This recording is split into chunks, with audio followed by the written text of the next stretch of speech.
What's up guys? Nandito tayo ngayon sa Cabela's Outpost Store dito sa may Kanata area. Dito po natin matatagpuan ang Bass Pro Shop. Yan, trending po yan ngayon.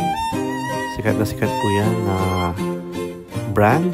Yan sa mga sombrero at t-shirt din.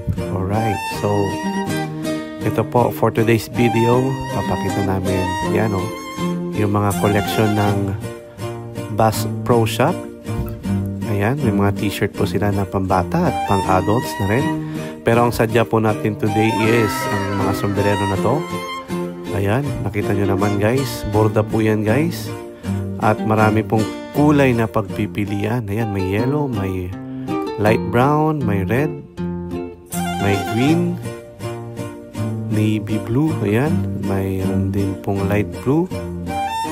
Ayan, so ulitin ko guys, borda po yan. So, matibay. Ayan, may sticker pa guys. So, ang presyo po niyan is $14.99 per piece.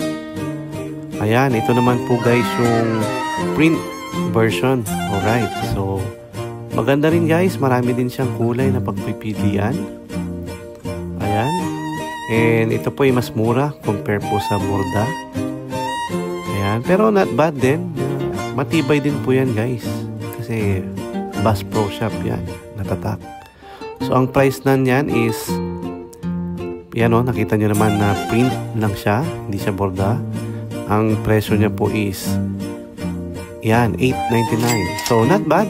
So once again, nandito tayo sa Cabela's Outpost Store sa Kanata. Thank you for watching.